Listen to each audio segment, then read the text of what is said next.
시작하는가 하는 것에 따라서 하루의 결과를 어느 정도 예측을 할 수가 있습니다.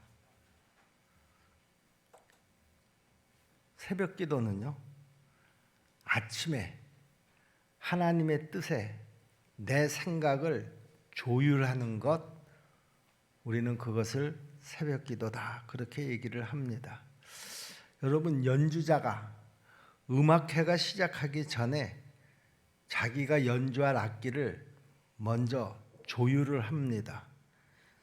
연주가 다 끝난 다음에 조율을 한다고 하면 그 연주자는 정말 어리석은 연주자일 수밖에 없습니다.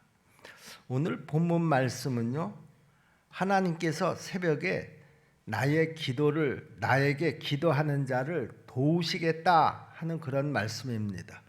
오늘 우리가 함께 읽은 본문 시편 46편 5절 말씀이죠.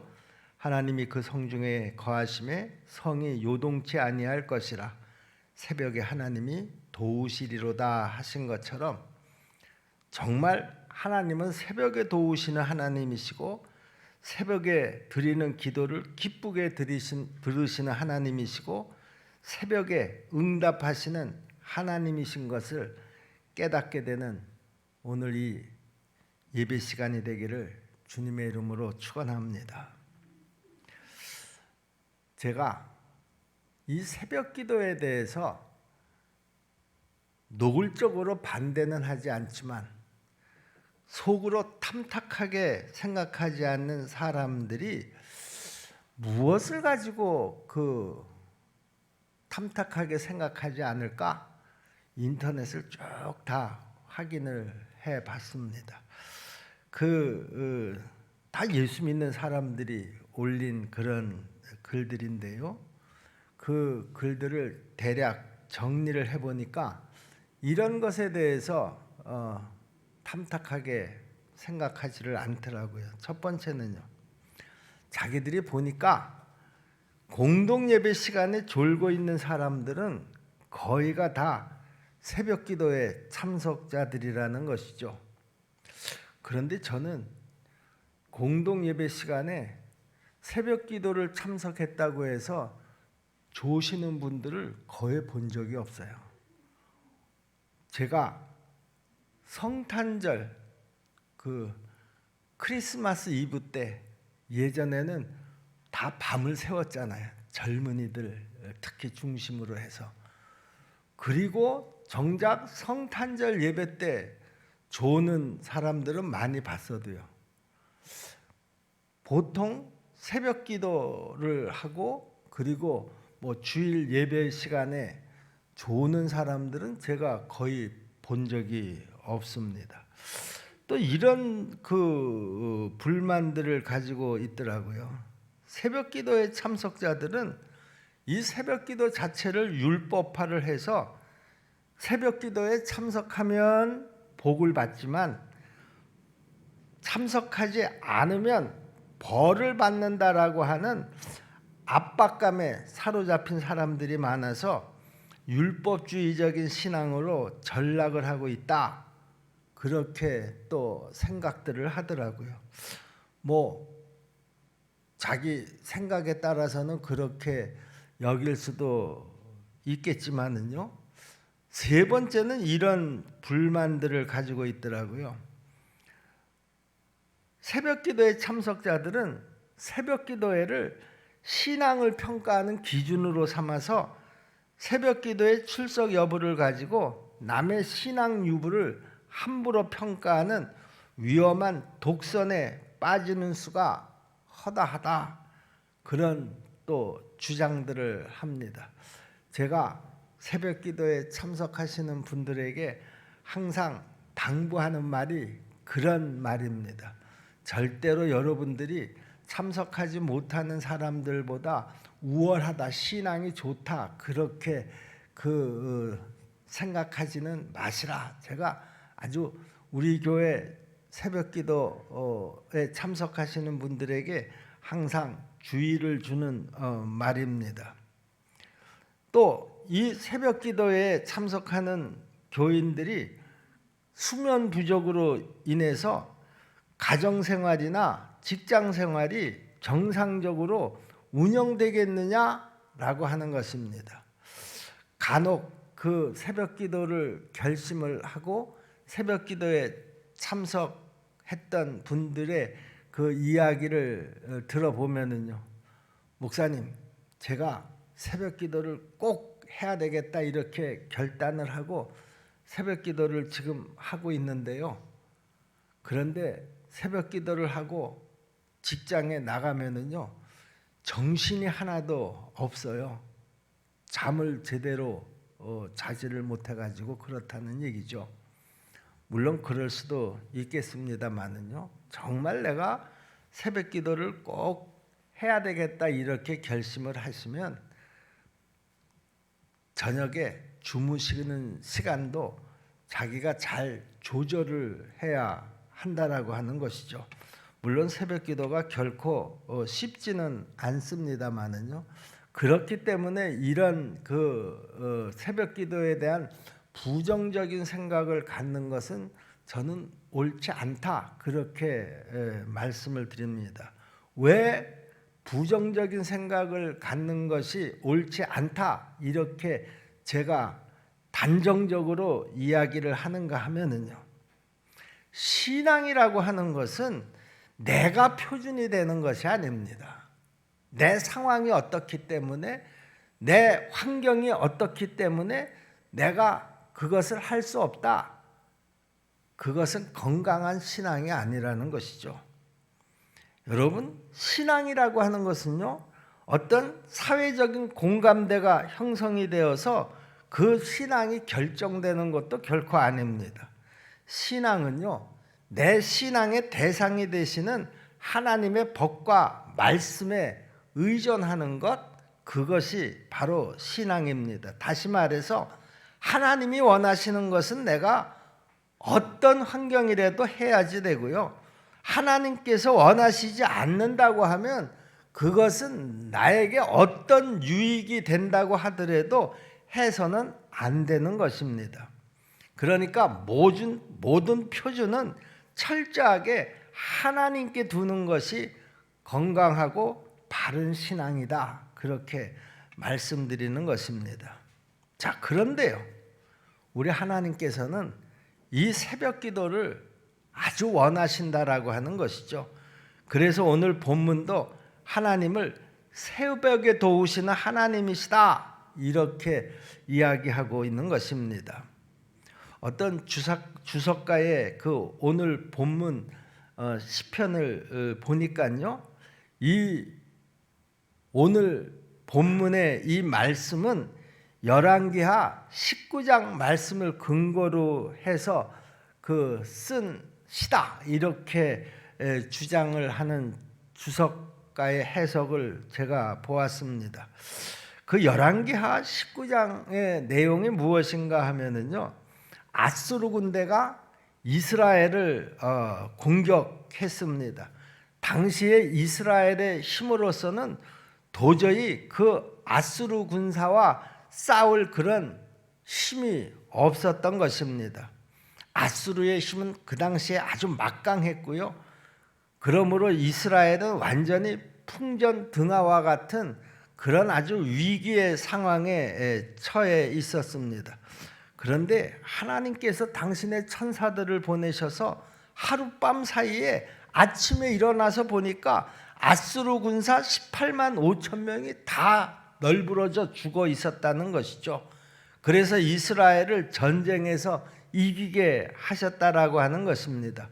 바로 이 사건을 배경으로 해서 오늘 본문이 기록되었다 이렇게 설명을 하고 있더라고요.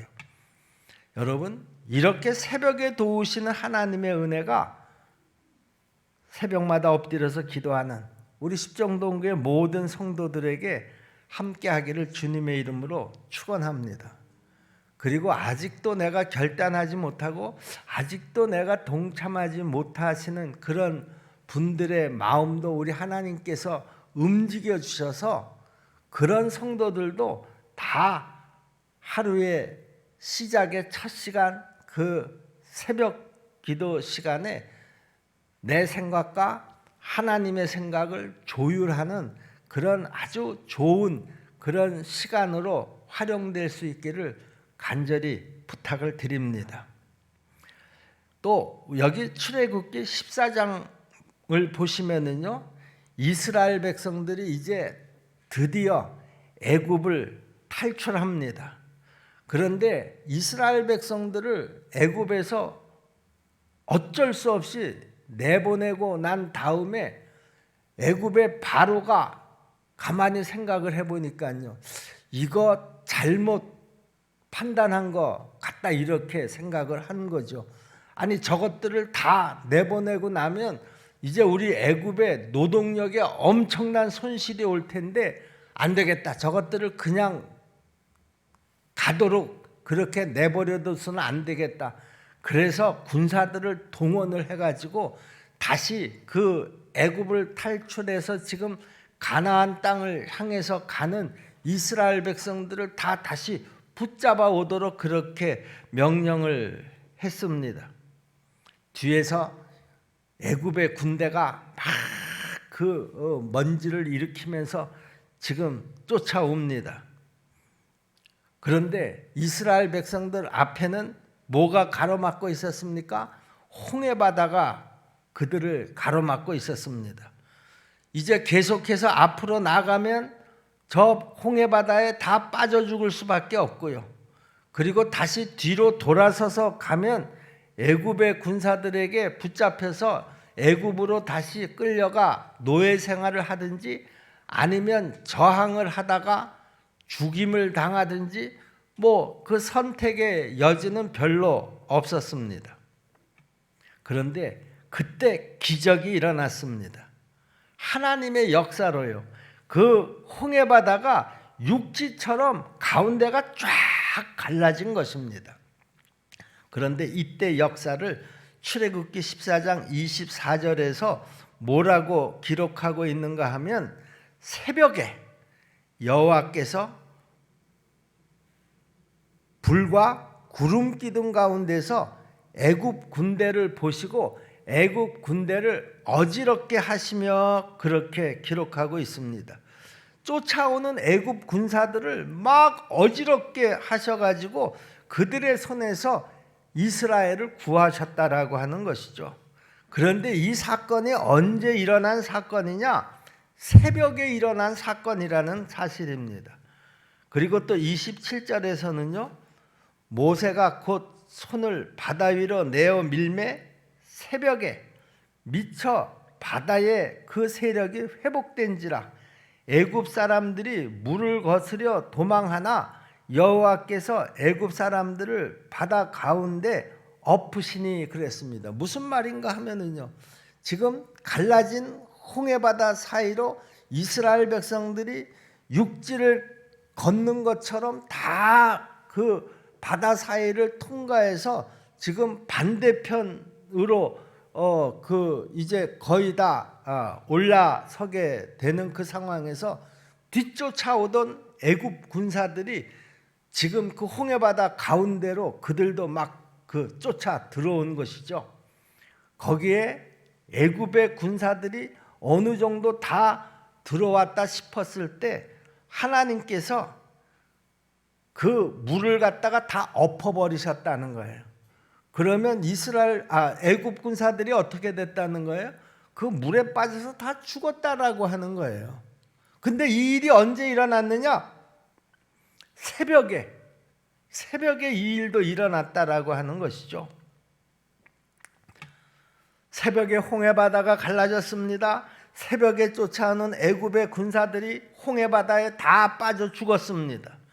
새벽에 하나님의 놀라운 역사가 일어난 것입니다. 여러분 앞길을 막는 홍해바다가 지금 있습니까?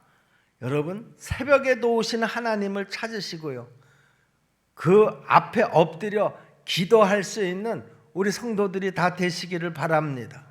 새벽에도 오시는 하나님이 분명히 그렇게 새벽에 엎드려 기도하는 여러분들을 도우셔서 여러분들의 앞길을 활짝 열어주실 줄로 믿습니다. 여러분 여호수아 6장을 또 보시면은요, 이스라엘 백성들이 여리고 성을 정복할 때도요, 여호수아와 백성들은 매일 하루에 한 바퀴씩 그 여리고 성을 돌았습니다. 그리고 일곱째 날 새벽에 성을 7바퀴를 돌았습니다.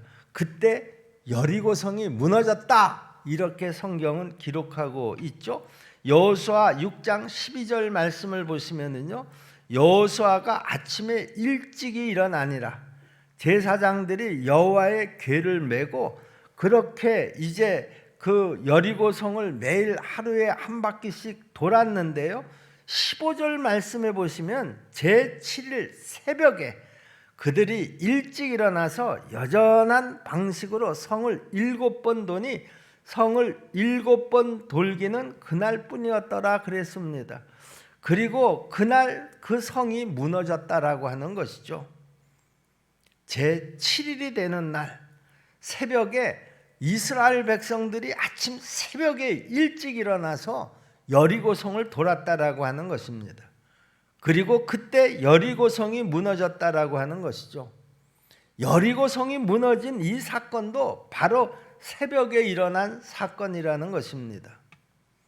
여러분, 지금 나를 둘러싸고 있는 어떤 어려운 벽이라고 해도 우리가 새벽에 모여서 하나님 앞에 부르짖으면 새벽에 도우시는 하나님의 은혜가 함께 하심으로 나를 둘러싸고 있는 그 경제의 벽, 환난의 벽, 질병의 벽, 사고의 모든 벽들이 다 무너질 줄로 믿으시기를 바랍니다. 시편 119편 147절에 보시면은요, 내가 새벽 전에 부르짖으며 주의 말씀을 바라싸우며 그렇게 기록되어 있고요. 시편 5편 3절에서도 보면 여호와여 아침에 주께서 나의 소리를 들으시리니 아침에 내가 주께 기도하고 바라리이다 그랬습니다. 마가복음 1장 35절에도 보면 새벽 오히려 미명에 예수께서 일어나 나가 한적한 곳으로 가사 거기서 기도하시더니라고 해서 예수님께서도 새벽에 기도하셨음을 분명히 말씀하고 있는 것입니다. 단순히 새벽이라는 단어가 중요한 것이 아니라 새벽에 기도한다라고 하는 것이 중요한 것입니다. 왜냐하면 기도해서 하나님을 의뢰하는 자들을 하나님께서 도우시겠다 이렇게 약속하셨기 때문이라는 것이죠. 시편 118편 8절로 9절 말씀에 보시면 여호와께 피함이 사람을 신뢰함보다 나으며 여호와께 피함이 사람을 신뢰하는 것보다 낫도다 그렇게 말씀하시면서 기도라고 하는 것은 사람에게 피하는 것이 아니라 하나님께 피하는 것이다 이렇게 말씀하고 있죠. 다시 말씀드리면 기도는 사람을 의지해서 하는 것이 아니라 하나님을 의지해서 하는 것이다 그런 말입니다. 사람에게 도움을 요청하는 것이 아니라 하나님에게 도움을 요청하는 것이다 그런 말입니다. 결국 하나님 앞에 기도하는 사람, 그 사람이 결국에는 승리하게 될 줄로 믿습니다. 왜 그렇습니까? 전지전능하신 하나님이 도우시기 때문이라는 것이죠. 그래서 새벽 기도를 강조했습니다. 마틴 루터는요, 새벽 기도를 이렇게 강조했는데요. 내가 매일 새벽 2시간을 보내지 않는다고 하면 그날의 승리는 마귀에게 돌아갈 것이다. 나는 너무나 할 일이 많기 때문에 매일 3시간을 기도로 보내지 않는다고 하면 결코 나는 이 많은 일을 지탱해 갈 수가 없다. 그렇게 간증을 했습니다. 어떤 나이 많은 어부가 젊은 어부에게 노를 맡겼습니다. 그 젊은 어부는 두 손으로 노를 한참을 젓다가 노를 이렇게 보니까 그 한쪽 노에는 기도하라 이렇게 쓰여 있고요. 또 다른 쪽 노에는 일하라 이렇게 쓰여진 것을 발견했습니다. 그래서 이 청년이 노인에게 물었습니다. 할아버지, 사람이 열심히 노력해서 살면 되지 꼭 기도라는 것이 있어야 되겠습니까? 이렇게 물었습니다. 이 말에 노인이 그 젊은 청년에게 그러면 그 기도하라고 쓰여진 노는 옆에다가 잠시 묶어두고 일하라고 하는 그 노만 한번 열심히 저어보라 이렇게 지시를 했습니다.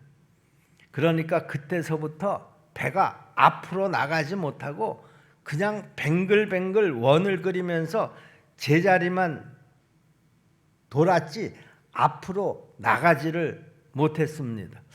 여러분, 이 배가 왜 앞으로 나가지 못했는지 여러분들은 금방 눈치를 채셨을 것입니다. 그때 노인이 이렇게 말했습니다. 기도하지 않고 일만 열심히 하면 전진이 없지. 아무것도 이룰 수가 없는 법이라네. 이렇게 그 노인의 그 지혜를 청년에게 이야기해 줬습니다. 인생살이의 모든 부분에서 기도는 이렇게 모든 문제에 답이 되는 줄로 믿습니다.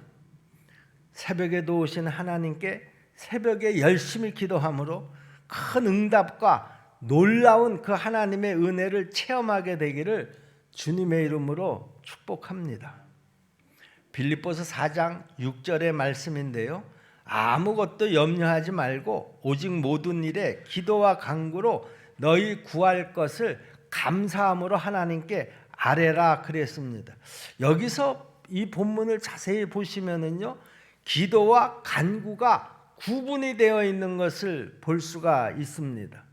그런데 여기에서 간구라고 하는 그 말의 의미는요, 몸부림을 치면서 도움을 요청하는 것을 의미합니다. 그냥 단순하게 주십시오, 달라고 하는 것이 아니다 그런 말입니다.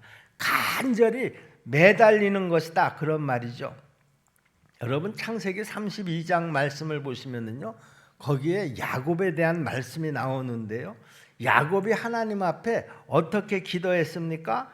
야곱은 천사와 씨름하면서 기도했다. 그렇게 기록되어 있습니다.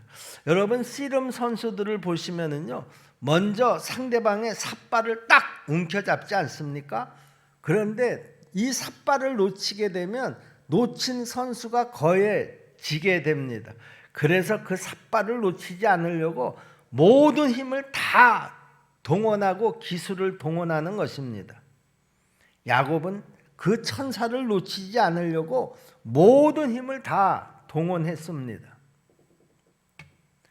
열왕기상 18장 말씀해 보시면은 엘리야 선지자가 갈멜산에서 하나님 앞에 비를 내려달라고 기도하는 모습이 기록이 되어 있는데요. 그런데 거기 성경에 이렇게 쓰고 있습니다. 열왕기상 18장 42절 말씀인데요. 아합이 먹고 마시러 올라가니라. 엘리야가 갈멜산 꼭대기로 올라가서 땅에 꿇어 엎드려 그 얼굴을 무릎 사이에 넣고 이렇게 기도했다고 기록이 되어 있습니다. 두 무릎 사이에 자기 얼굴을 집어넣고 기도했다라고 하는 말이죠. 그리고 하나님을 간절히 불렀다 이렇게 성경은 기록하고 있습니다. 마태복음 15장을 보시면은요, 가나안 여인에 대한 말씀이 나옵니다. 자기 딸이 귀신이 들렸는데 내 딸을 좀 고쳐달라 이렇게 예수님에게 요청을 했습니다. 근데 그때 예수님께서 아주 단호하게 이 가나안 여인의 요청을 거절했습니다. 예수님께서 고쳐줄 수 없다라고 하는 것이죠. 혹시 내가 이스라엘 사람이라고 하면 내가 고쳐줄 수 있어도 너는 가나안 사람이 아니냐? 이방 사람은 내가 고쳐줄 수 없다.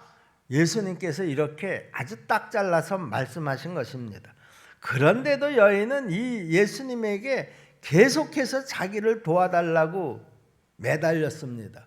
성경에 보니까 결국 예수님께서 이 가나안 여인의 요청을 들어주셨습니다. 여러분, 야복강가에서 야곱의 기도가 바로 이런 기도였습니다. 누가복음 18장에도 보시면은요, 불의한 재판관에 관한 말씀이 나옵니다. 한 과부가 재판관에게 자기의 원한을 좀 풀어달라 이렇게 요청을 했습니다. 그 당시 이스라엘 사회에 과부의 신분이라고 하는 것은요, 정말 보잘것없는, 모든 사람들이 다 무시하고 모든 사람들이 그 과부의 권리를 짓밟는, 그래도 아무도 거기에 대해서 탓하는 사람이 없는 그런 사회 환경이었습니다. 그러니 이 과부가 억울한 일이 얼마나 많았겠습니까? 이 과부는 재판관에게 지금 내가 이러한 원한을 지금 가지고 있는데 내 이 원한을 좀 풀어주십시오 하고 요청을 한 것입니다. 그런데 불의한 재판관이 이 과부의 청을 들어주지 않습니다. 그래도 과부는 계속해서 매달렸습니다. 결국 이 불의한 재판관이 속으로 이렇게 생각하게 되었습니다. 누가복음 18장 4절 5절 말씀이죠. 그가 얼마 동안 듣지 아니하다가 후에 속으로 생각하되 내가 하나님을 두려워하지 아니하고 사람을 무시하나 이 과부가 나를 번거롭게 하니 내가 그 원한을 풀어주리라. 그렇지 않으면 늘 와서 나를 괴롭게 하리라 하였느니라. 그렇게 하면서 불의한 재판관이지만 과부가 날마다 내가 저 과부의 그 원한을 풀어주지 않으면 나한테 와가지고 나를 괴롭힐 것이 틀림이 없으니까 결국 이 과부의 부탁을 들어주었다 하는 그런 내용입니다. 예수님께서 왜 이런 비유의 말씀을 하셨습니까? 그 다음 7절 말씀을 보시면은요, 예수님께서 이런 비유를 말씀하신 목적을 분명히 밝히고 있습니다.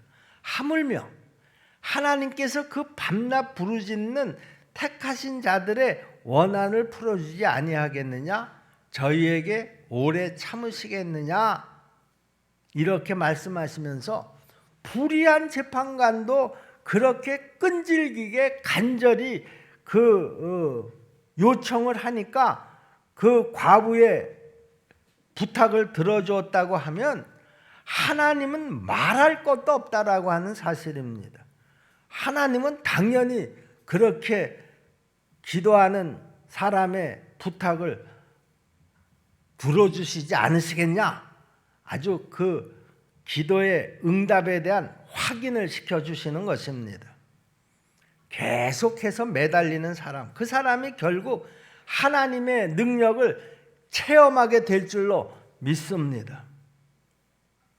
여러분, 우리는 하루 종일 많은 사람들과 휩쓸리기도 하고요. 또 그 바쁜 일들 때문에 정신없이 보내기도 하고요. 그야말로 하나님을 생각할 겨를도 없이 하루를 보내기도 합니다. 그러나 그런 때에도 하루의 첫 시간을 하나님과의 깊은 교제로 보낸 사람은 그 바쁜 와중에서도 하나님을 바라보게 되고요. 또 그 영혼이 안전하고 순전하게 순결하게 하나님으로부터 보존을 받을 수 있고요. 또 하나님의 손길을 느낄 수가 있게 되는 것입니다. 그래서 칼빈이 이런 말을 했습니다. 기도가 얼마나 필요한 것이고 유용한 것인지 말로는 다 설명할 수가 없다. 이렇게 이야기했습니다. 그렇습니다, 여러분. 말로는 다 설명할 수도 없고 직접 내가 경험을 해봐야 비로소 알 수 있는 것입니다. 우리 십정동교회 성도 여러분,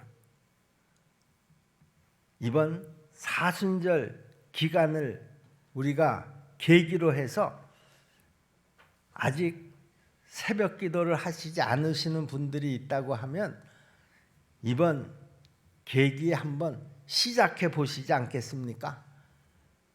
저는 제 목표에 아주 중요한 그 기도 제목이 한 가지 있다고 제가 항상 여러분들에게 말씀드렸죠. 우리 십정동교회 성도들이 다 새벽 기도에 나와서 함께 하나님 앞에 부르짖으면서 기도하는 그 시간을 달라고 항상 저는 기도하고 있습니다. 여러분들도 이렇게 그 하루의 첫 시간을 하나님과 깊은 교제로 하루를 시작한다고 하면은요, 지금까지 내가 신앙생활을 10년, 20년, 30년 했어도 경험해 보지 못한 그런 아주 신비로운 영적 경험, 하나님께서 나와 함께 하신다라고 하는 그런 분명한 체험, 그리고 나를 도우신다라고 하는 그 경험을 그 새벽 기도를 통해서 여러분 모두가 다 경험하게 될 줄로 믿습니다. 우리 십정동교회 성도들이 다 이 경험을 하면서 그 하루의 첫 시간을 하나님과 두런두런 그 깊은 교제가 있게 되기를, 특히 이번 사순절 기간을 계기로 해서 이런 놀라운 역사가 우리 교회에 이루어지기를 주님의 이름으로 다시 한번 기대하고 축복합니다. 기도하겠습니다. 은혜로우신 아버지 하나님, 기도가 얼마나 중요한 것인가 하는 것은 우리가 그동안 수없이 듣고, 그리고 그 말씀을 내 마음판에 새기고 또 새겼지만, 하나님 아버지, 우리의 기도 생활 가운데서도 하나님께서 우리에게 허락하신 그 하루의 첫 시간을 하나님과 깊은 대화를 나누며 내 뜻과 내 뜻을 하나님의 뜻에 잘 조율하고 맞춰서 그 하루하루가 하나님의 뜻 가운데 살아갈 수 있도록 하는 그 새벽 기도 시간을 우리가 잘 선용할 수 있도록 도와주시옵소서. 그 새벽 시간을 통해서 하나님께서 내 앞에 모든 문제 그 벽들을 허무시고, 또 내 앞에 그 어려운 환경 가운데서도 우리 하나님께서 홍해바다를 갈라서 길을 내신 것처럼 길을 내는 그런 경험들을 다 받게 도와 주시옵소서. 은혜로우신 아버지 하나님, 그리하여서 이 새벽 기도를 통해서 우리에게 더 새로운, 더 신비한 그런 영적 체험들을 다 하며 확신을 가지고 신앙생활을 할 수 있도록 도와주시옵소서. 예수님의 이름으로 믿고 기도하옵나이다.